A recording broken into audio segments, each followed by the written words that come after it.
All right. So, chapter 32 is probably like 50 pages. So, I'll just read for a good minute and then we'll stop.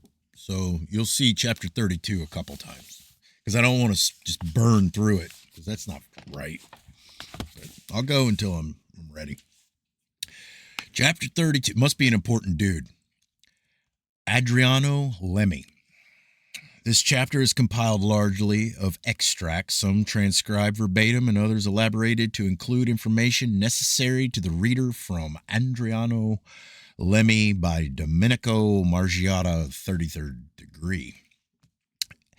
Adriano Lemi was born of Roman Catholic parents at Leghorn, Tuscany on April 30th, 1822. He was the son of Fortunio Lemi and Teresa Merlino, his lawful wife. At an early age, he became the despair of his parents. He was desolate, frequented evil haunts, and formed undesirable friendships.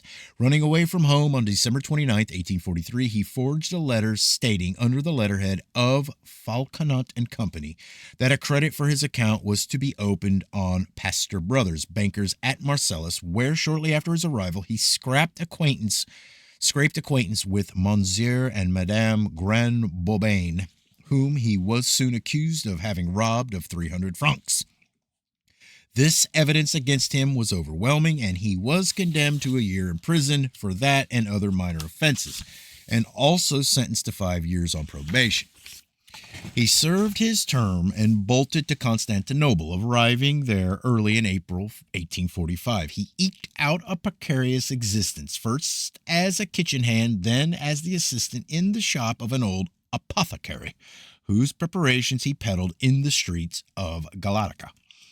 His employer had a friend, a Polish rabbi who, having been condemned for conspiracy in Russia, had taken refuge in Constantinople. This man took a fancy to him, and in an effort to curry favor with the Jews, Lemi presently asked if he might be received into the religion of Moses. As a diplomatic move, the suggestion was a great success for the apothecary and the rabbi, proud and jubilant to have secured a neophyte. He taught him the Talmud, while another rabbi, Abraham Margiaro, instructed him in the mysteries of the Kabbalah. Together, they initiated him into the secrets of magic, in which he proved an apt pupil, and his lot was much improved. But the old apothecary died in 1847, and Lemi found himself without employment. The Polish rabbi, having left Constantinople, he stayed on a while under the protection of his friend Margaraggio. In those days, the few Freemasons coming to Paro were English. Freemasonry had been introduced into Turkey in 1738, but until the Crimean War, it suffered many vicissitudes. The English saw their lodges fade away for want of active members, for the government did not favor them.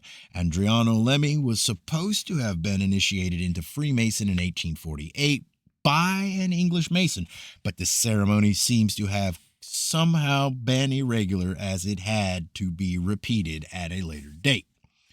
Finally, the era of his trials seemed to end. In 1849, some of his English Masonic friends gave him a letter of introduction to the great Magyar Kossuth, who had come to Constantinople, a fugitive from public opprobrium in his own country. To save him from starvation, Kossuth took him as his servant at low wages, but he gradually succeeded in ingratiating himself with his patron till finally he became his secretary on the recommendation of Mazzini, with whom he was already in correspondence. When Kossuth went to the United States in 1851, he was accompanied by Lemi. They were forced to travel via Gibraltar and London as the French authorities refused Kossuth permission to land in France, and Lemi, knowing that he was wanted by the French police, knew better than to try to do so. In Lodge number 133 in Cincinnati, USA, Kossuth received the Masonic initiation. On the 2nd of December, 1851, Prince Louis Napoleon, the President of the French Republic, announced to the people and the army his intention of submitting to the referendum the plan of a constitution founded on the system favored by his uncle. It was a coup d'etat. At this news, Lemi left Kossuth in America and went to join Mazzini and Ledru Rollin in London. By this time, Mazzini had already established his reputation as an international intriguer. The youth movement of the day was already organized. The societies composing it were... God, is this long? Hold on. Okay. Young Italy, founded by Mazzini in 1831. Young Poland, founded by Simon Kornarski, 1834. Young England, founded by Benjamin Disraeli, 1834. Young Europe, founded by Mazzini, 1834. Young Switzerland, founded by Meligari Emery, 1835. Young Ireland, founded by Smith O'Brien, 1843. Young Germany, founded by Hecker and Struve, 1848. The oath taker by the members of the Young Italy reads as follows. In the name of God and of Italy, in the name of all the martyrs of the holy Italian cause who have fallen beneath foreign and domestic tyranny, by the duties which bind me to the land wherein God has placed me, and to the brothers whom God has given me, by the love innate in all men I bear to the country that gave my mother birth and will be the home of my children. By the hatred innate in all men I bear to evil, injustice, usurpation, and arbitrary rule, by the blush that rises in my brow when I stand before the citizens of other lands, to know that I have no rights of citizenship, no country, and no national flag, by the aspiration that thrills my soul towards that liberty for which it was created and is impotent to exert, towards the good it was created to strive after, and is impotent to achieve in the silence and isolation of slavery, by the memory of our former greatness and the sense of our present degradation, by the tears of Italian mothers for their sons dead on the scaffold, in prison, or in exile, by the sufferings of the millions. I, believing in the mission entrusted by God to Italy and the duty of every Italian to strive to attempt its fulfillment, convinced that where God has ordained that a nation shall be, he has given the requisite power to create it, that the people are the depositaries of that power, and that in its right direction for the people and by the people lies the secret of victory. Convinced that virtue consists in action and sacrifice and strength in union and constancy of purpose, I give my name to Young Italy, an association of men holding the same faith, and swear to dedicate myself wholly and forever to the endeavor with them to constitute Italy one free, independent, republican nation, to promote by every means in my power, whether by written or spoken word or by action, the education of my Italian brothers towards the aim of Young Italy, towards association, the sole means of its accomplishment, and to virtue, which alone can render the conquest lasting. To abstain from enrolling myself in any other association from this time forth, to obey all the instructions in conformity with the spirit of Young Italy given me by those who represent with me the union of my Italian brothers, and to keep the secret of these instructions even at the cost of my life. To assist my brothers of the association both by action and counsel, now and forever. This I do swear, invoking upon my head the wrath of God, the abhorrence of man, and the infamy of the perjurer. I have ever betray the whole, if I ever betray the whole or a part of this my oath, the fusion of Young Italy and the carbonism evidently did not take place until, wait, that's it. That's the end of his oath. The fusion of Young Italy and the Carbonarism evidently did not take place till after April 8th, 1839, for in a letter of that date, Mazzini writes to L.A. Maligari at Lausanne, "It is a mixture of Young Italy and Carbonarism. They have had me approached indirectly to know if I accept the fusion, After 1851, Lemi began playing an important part in all politico-messianic assassinations, and in all the popular insurrections of which Italy was the scene.